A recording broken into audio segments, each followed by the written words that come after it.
Good morning to all our radio listeners and to our Facebook Live viewers. We celebrate today the Holy Mass for the memorial of Saint John Nepomucene, Martyr. We include in our prayers the following intentions: for the complete healing of John and Mary Lou Bone, for the special intentions of the following: Buena, Billy, Kill, Chloe, Patrick, Bray, Brent, J.Ann, and Sherman, for the birthday intentions of Shane Ilagan and Bernariza B. Deyang, for the thanksgiving of the following: Antonio family, Husa family, De La Fuente family, Bernardino family, Tizon family, Cancino family, DSWD Marilao Daycare Teachers, Ledesma family, Lito and Tez Deyang, for the eternal repose of the souls of the following: Modesto Torres Gagi, Eduardo Sr., Marlene Balagtas, Roman Venancia Ricardo, Romeo Celia, Gloria Deyang, Maribel Balagtas, Conrado Mangyo on his death anniversary today, Benedicto Sr., Benedicto Jr., Socorro, Ranilo, and Arthur. Our Eucharistic celebration will be presided by Reverend Father Jowel Jomarsus P. Gatus, Parish Priest of Santo Rosario Parish, Pawu, Santo Tomas, Pampanga. Together we sing the entrance hymn.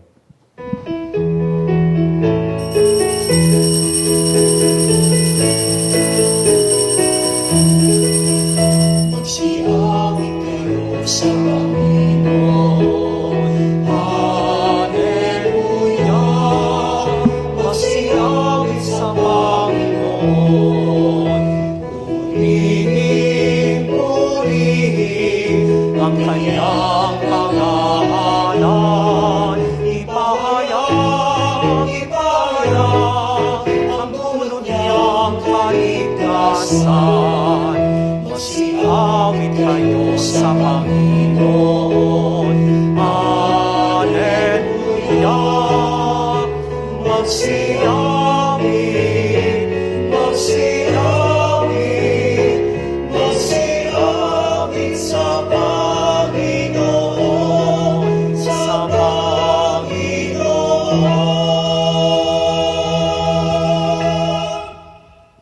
In the name of the Father, the Son, the Holy Spirit, Amen. the Lord be with you. And with your spirit. My dear friends, we ask the prayer of Saint John Nepomucene that we will always be faithful in following Jesus. And this faithfulness in following Jesus starts with loving. For the many times that we tried to be better than others because of our pride, and we forgot to love, be patient, and be humble, let us ask the Lord for His merciful forgiveness. You were sent to heal the contrite of heart. Lord, have mercy. Lord, have mercy. You came to call sinners. Christ, have mercy. Christ, have mercy. You are seated at the right hand of the Father to intercede for us. Lord, have mercy. Lord, have mercy. May Almighty God have mercy on us, forgive us our sins, and bring us to everlasting life. Amen. Let us pray. O God, who were pleased to give light to your church by adorning blessed Saint John Nepomucene with the victory of martyrdom, graciously grant that as he imitated the Lord's passion, so we may, by the following in his footsteps, be worthy to attain eternal joys. We ask this through our Lord Jesus Christ, your Son, who lives and reigns with you in the unity of the Holy Spirit, God forever and ever. Amen. Let us listen to the word of the Lord.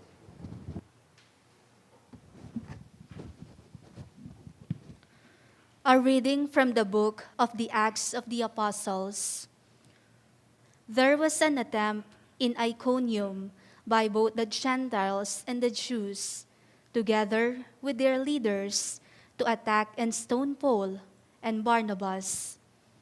They realized it and fled to the Lycaonian cities of Lystra and Derbe and to the surrounding countryside, where they continued to proclaim the good news. At Lystra, there was a crippled man, lame from birth, who had never walked.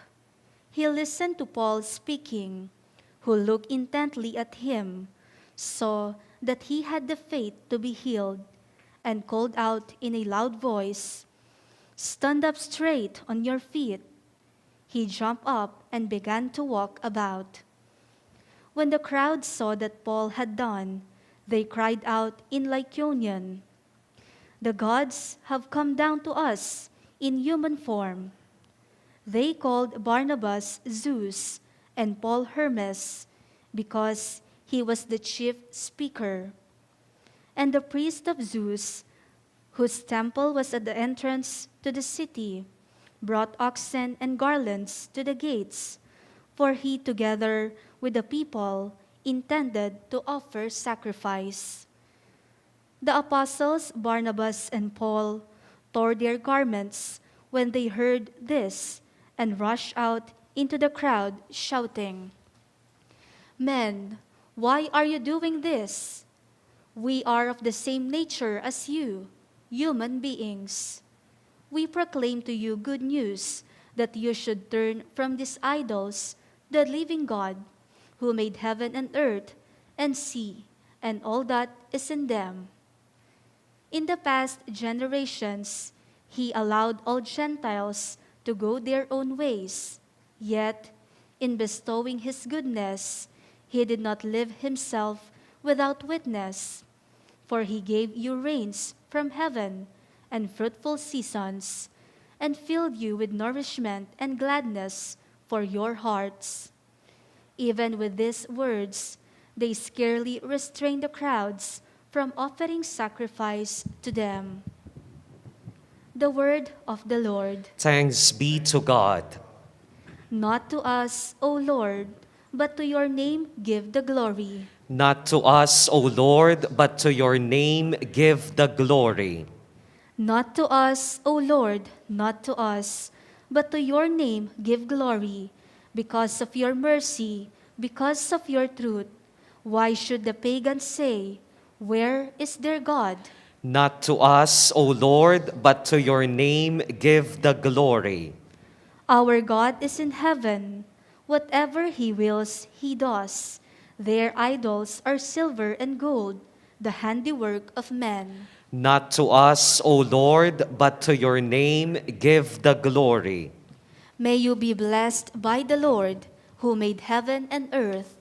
Heaven is the heaven of the Lord, but the earth he has given to the children of men. Not to us, O Lord, but to your name give the glory.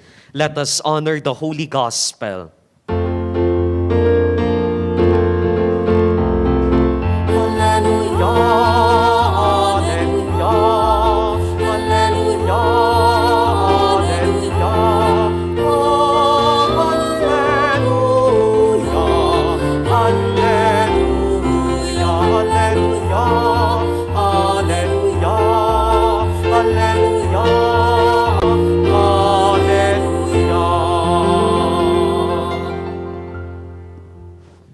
Be with you. And with your spirit. A reading from the Holy Gospel according to St. John. Glory to you, O Lord. Jesus said to his disciples, "Whoever has my commandments and observes them is the one who loves me. Whoever loves me will be loved by my Father, and I will love him and reveal myself to him." Judas, not the Iscariot, said to him, "Master, then what happened that you will you reveal yourself to us and not to the world?" Jesus answered and said to him, "Whoever loves me will keep my word, and my Father will love him, and we will come to him and make our dwelling with him. Whoever does not love me does not keep my words. Yet the word you hear is not mine, but that of the Father who sent me. I have told you this while I am with you. The Advocate, the Holy Spirit, whom the Father will send in my name, will teach you everything and remind you of all that I told you. My dear friends, the good news of our salvation. Praise to you, Lord Jesus Christ.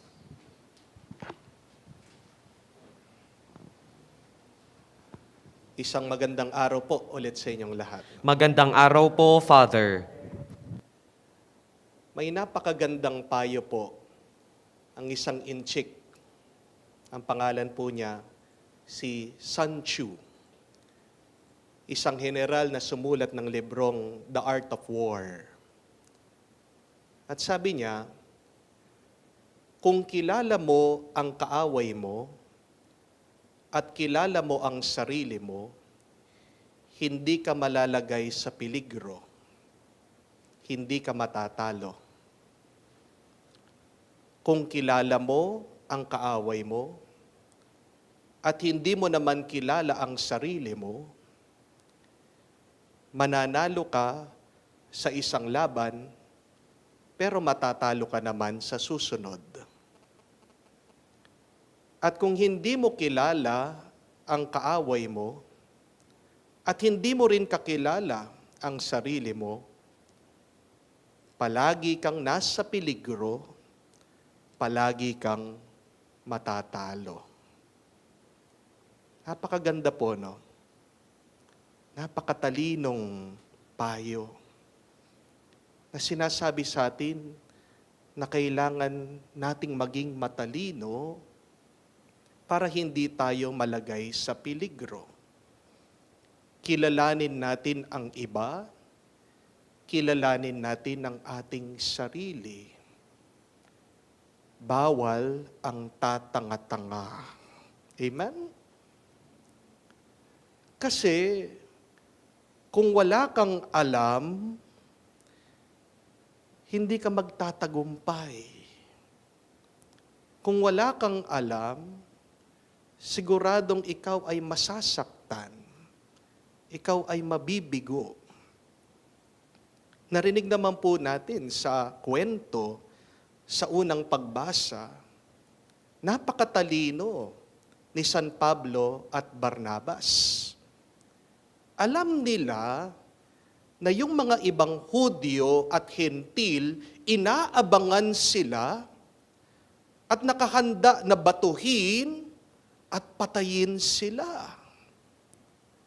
Kaya sila ay umiwas.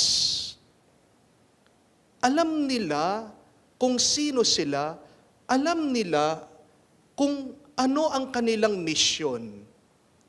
At ito ang kanilang ginawa at pinagpatuloy. Nangangaral sa mga tao, nagpapagaling ng mga may sakit, kaya naman lumaganap ang pananampalataya sa ating Panginoong Hesukristo. They were wise. Matalino sila. Kilala nila yung mga ayaw sa kanila. Kilala nila kung sino sila. Alam nila ang misyon na binigay sa kanila ng Panginoon. At kahit po ang ating Panginoon, napakatalino, Jesus was so wise. Alam din niya yung mga ayaw sa Kanya.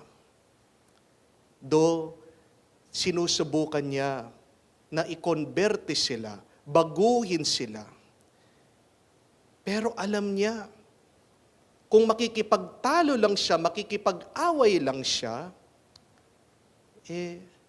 kailangan niyang umalis, pumunta sa mga iba na makakaintindi sa kanya na mas nangangailangan sa kanya.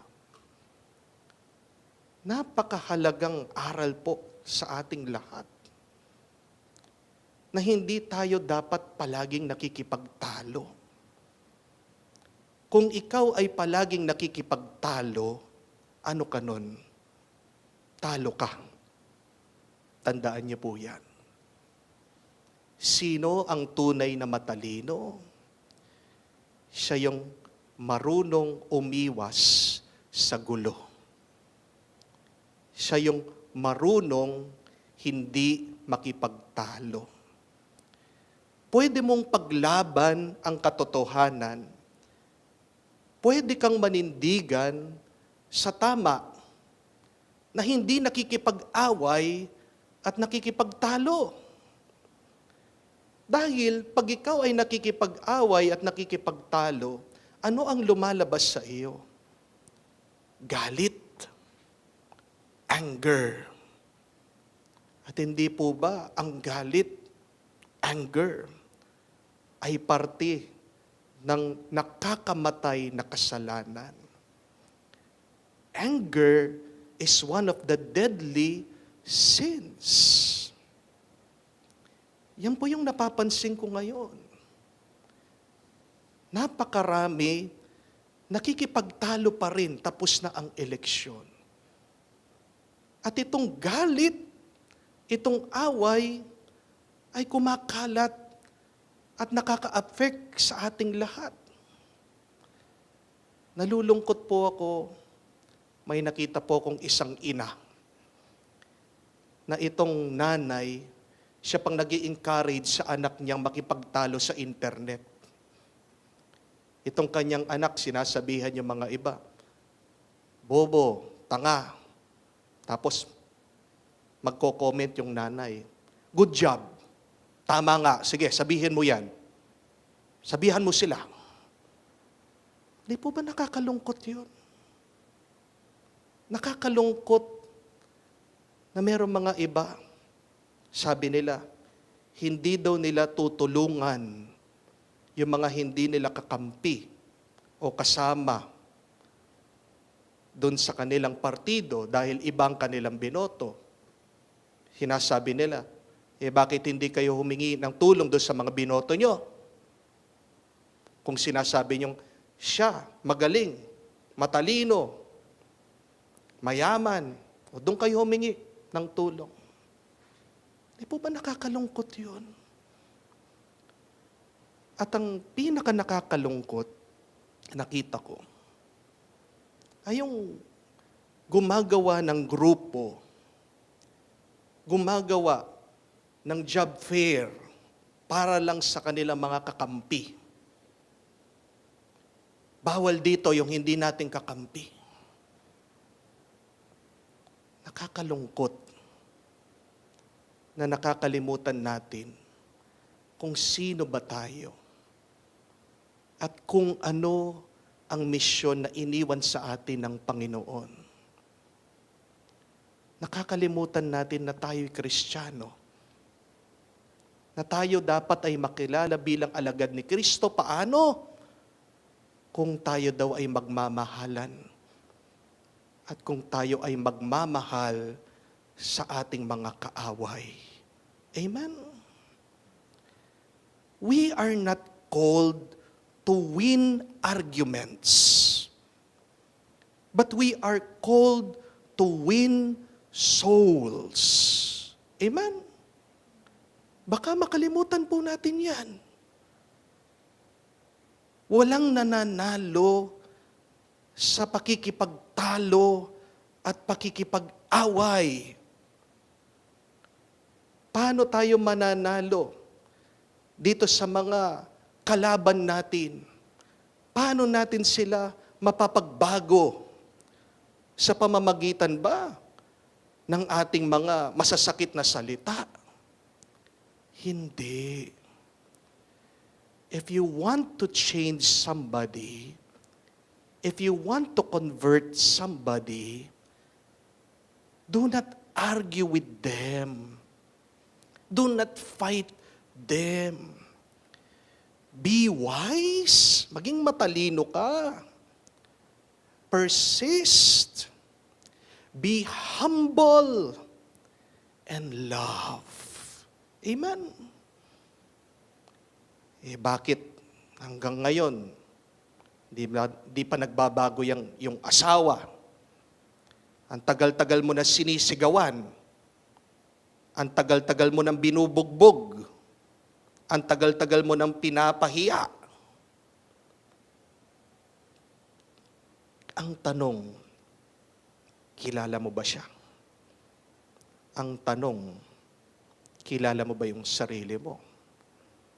Ang tanong, kumusta naman ang kagustuhan ng Diyos sa buhay niyo mag-asawa? Bakit nag-aaway-away kayo sa pamilya?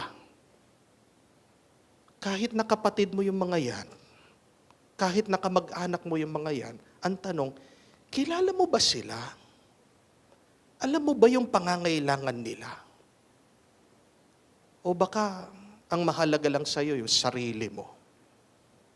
At nakalimutan mo na rin ang kagustuhan ng Diyos na mahalin, respetuhin, unang-una sa ating mga pamilya. Amen? We are reminded to be a lot wiser. Pinapaalala sa atin, maging matalino ka naman. At ang matalino, umiiwas sa gulo.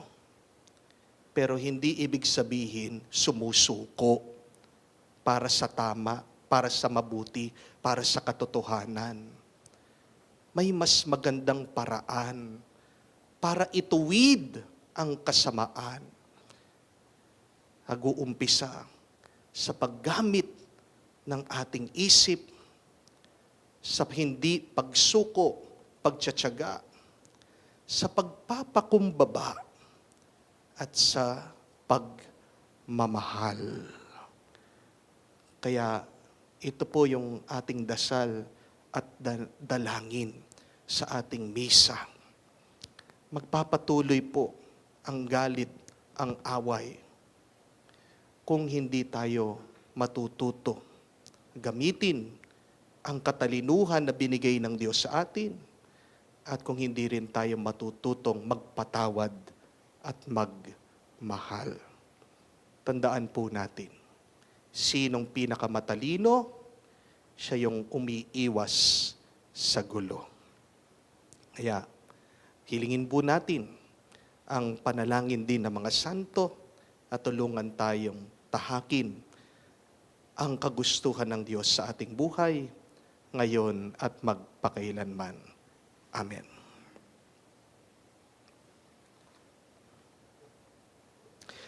Jesus invites us to keep His word out of love for Him, who loved us even unto death, and who loves us for eternity.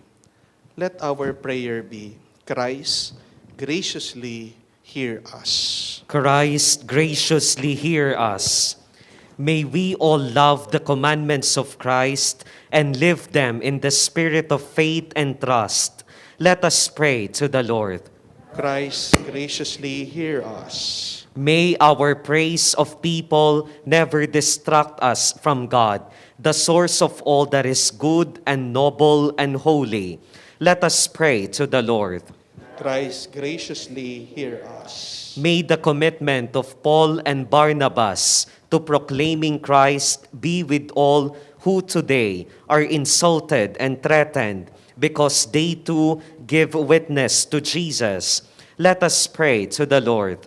Christ, graciously hear us. May our hearts be touched and increase our response to Pope Francis's appeal that we pray the Rosary every day during May for peace in Ukraine. Let us pray to the Lord. Christ, graciously hear us. May all people of goodwill be united to work on climate change, on creation and the environment. Let us pray to the Lord. Christ, graciously hear us. For all the dead, especially those who passed away because of COVID-19, those who passed away because of war, and those who passed away because of violence and different attacks, that they may be gathered into God's peace and glory. Let us pray to the Lord. Christ, graciously hear us. May the Lord accept our intentions, especially for our safety against COVID-19, complete healing for those who are affected by this virus, and for the victims of war, the intentions of all our radio listeners and Facebook Live viewers, the intentions being sent in the different programs of our radio, and the special intentions of the radio station of our Archdiocese. Let us pray to the Lord. Heavenly God, bless our world with the peace which comes from the heart of the risen Christ. For he who lives and reigns forever and ever. Amen. Together we sing the hymn for the preparation of the gifts.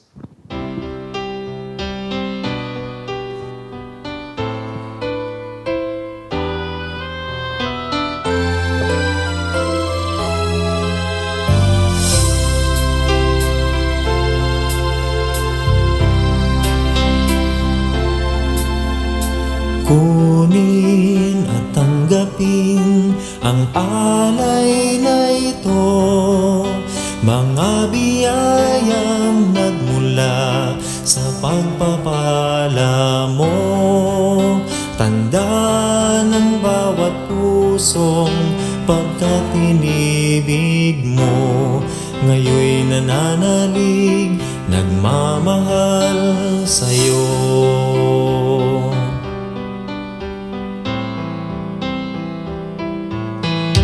Tinapay na nagmula sa butil ng trigo, pagkaing nagbibigay ng buhay mo. At alap na nagmula sa isang tangkay na ubas, inuming nagbibigay lakas. Pray now, my dear friends, that my sacrifice and yours may be acceptable to God, the Almighty Father. May the Lord accept the sacrifice at your hands for the praise and glory of his name, for our good and the good of all his holy church.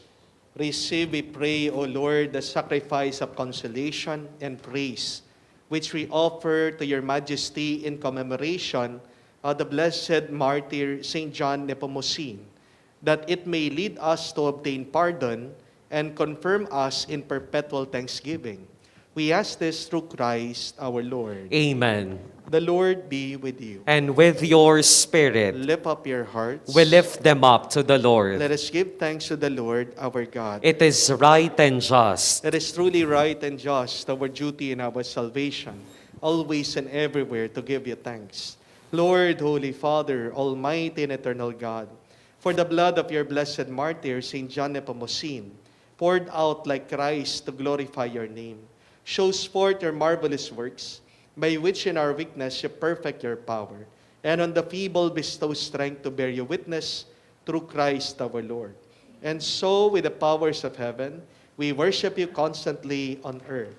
And before your majesty without end, we now acclaim,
fount of all holiness. Make holy, therefore, these gifts, we pray, by sending down your Spirit upon them like the dewfall, so that they may become for us the body and blood of our Lord Jesus Christ. At the time when he was betrayed and entered willingly into his passion, he took bread and giving thanks, broke it, gave it to his disciples, saying, "Take this, all of you, and eat of it. For this is my body, which will be given up for you."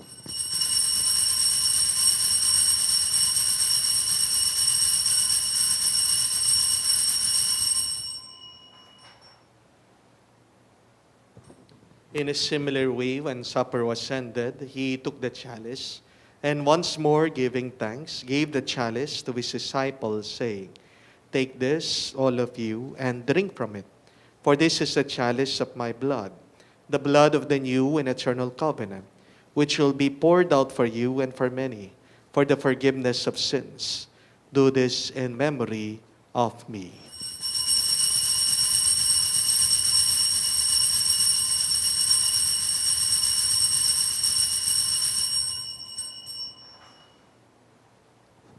The mystery of faith.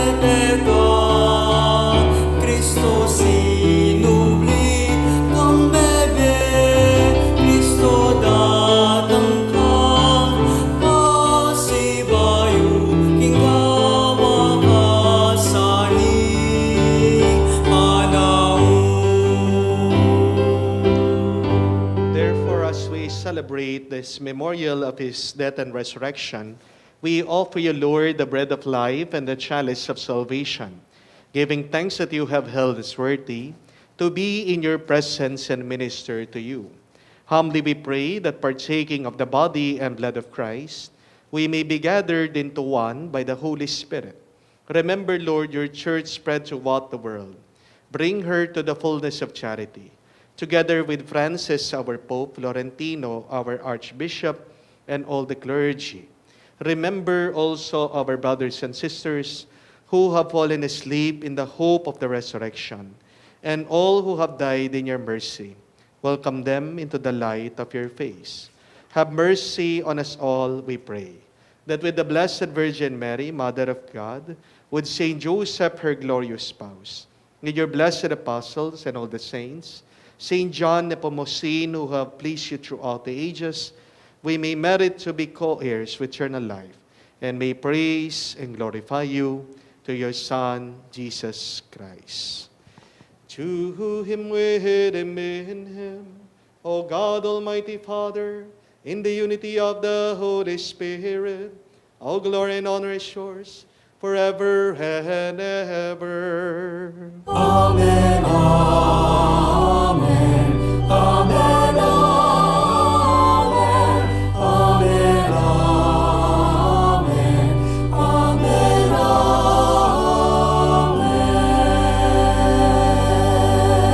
Amen. Full of trust and confidence, our loving Father, let us now pray to the words that Jesus taught us.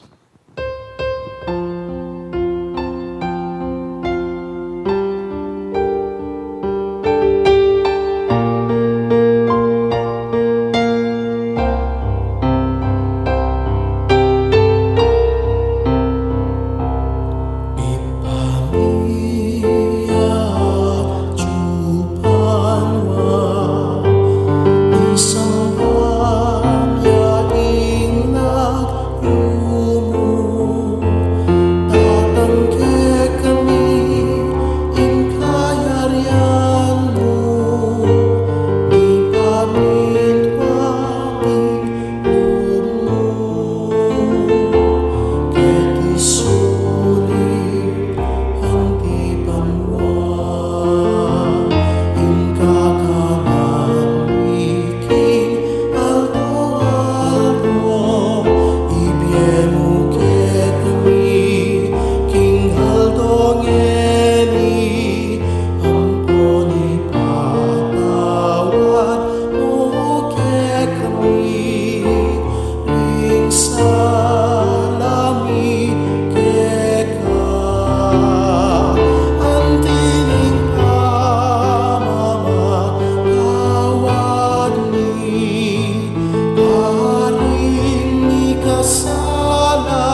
deliver us, Lord, we pray, from every evil. Graciously grant peace in our days, that by the help of your mercy, we may be always free from sin and safe from all distress, as we await the blessed hope and the coming of our Savior, Jesus Christ. For the kingdom, the power, and the glory are yours, now and forever. Lord Jesus Christ said to your apostles, peace I leave you, my peace I give you.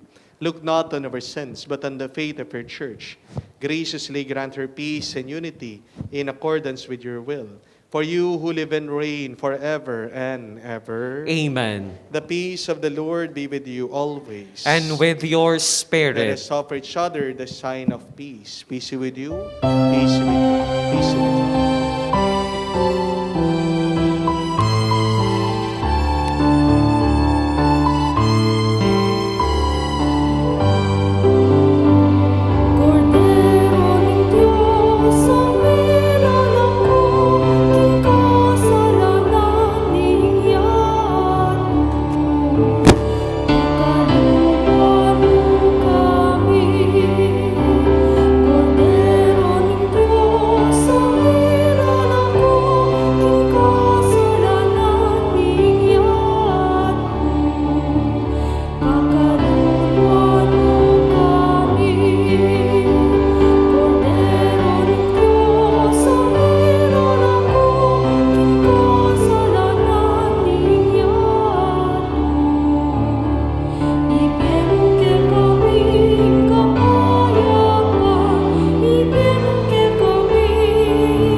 Behold our Lord and Savior Jesus Christ, our Lamb of God, the one who takes away the sins of the world. Blessed are we now called to be with him in the banquet of the Lamb. Lord, I am not worthy that you should enter under my roof, but only say the word, and my soul shall be healed.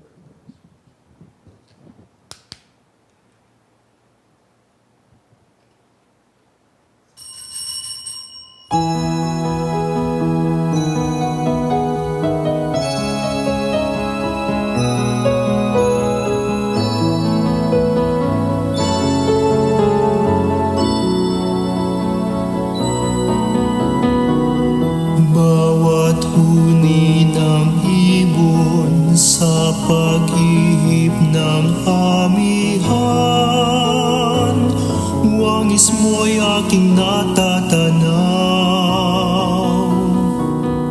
Pagdampi ng umaga sa nanlamig kong kalamnan, init mo'y pangarap kong hagkan. Panginoon, ikaw ang kasibulan ng buhay, puso'y dalisay, kailan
For our radio listeners and Facebook Live viewers who cannot physically receive the communion, we will join you in praying the act of spiritual communion.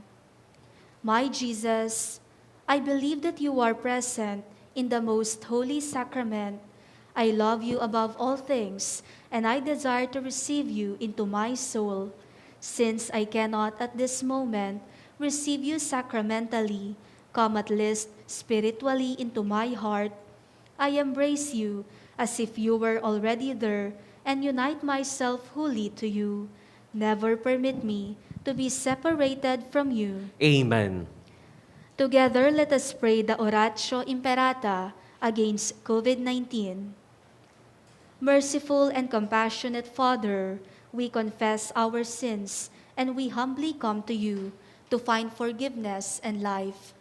We come to you in our need to seek your protection against the COVID-19 virus that has disturbed and claimed many lives. We ask you now to look upon us with love and by your healing hand, dispel the fear of sickness and death, restore our hope, and strengthen our faith. We pray that you guide the people tasked to find cures for this disease and to stem its transmission. Bless our efforts to use the medicines developed to end the pandemic in our country. We pray for our health workers that they may minister to the sick with competence and compassion. Grant them health in mind and body, strength in their commitment, protection from the disease. We pray for those afflicted, may they be restored to health, protect those who care for them, grant eternal rest to those who have died. Give us the grace in these trying times to work for the good of all and to help those in need. May our concern and compassion for each other see us through this crisis and lead us to conversion and holiness. Grant all this through our Lord Jesus Christ, your Son, who lives and reigns with you in the unity of the Holy Spirit, God, forever and ever. Amen. We fly to your protection, O Holy Mother of God. Do not despise our petition in our necessities, but deliver us always from all dangers, O glorious and blessed Virgin. Amen. Our Lady, Health of the Sick, Pray for us. Saint Joseph, Pray for us. Saint Raphael the Archangel, Pray for us. San Roque, Pray for us. San Lorenzo Ruiz, Pray for us. San Pedro Calungsod. Pray for us. Let us pray. We have received your heavenly gifts, rejoicing at this feast day, O Lord. Grant, we pray, that we, who in this divine banquet proclaim the death of your Son, may merit to be partakers with the holy martyrs in his resurrection and his glory. For he who lives and reigns forever and ever. Amen. The Lord be with you. And with your spirit. And may Almighty God bless you, the Father and the Son, and the Holy Spirit. Amen. The Mass has been offered. Let us go in the peace of Christ. Thanks be to God.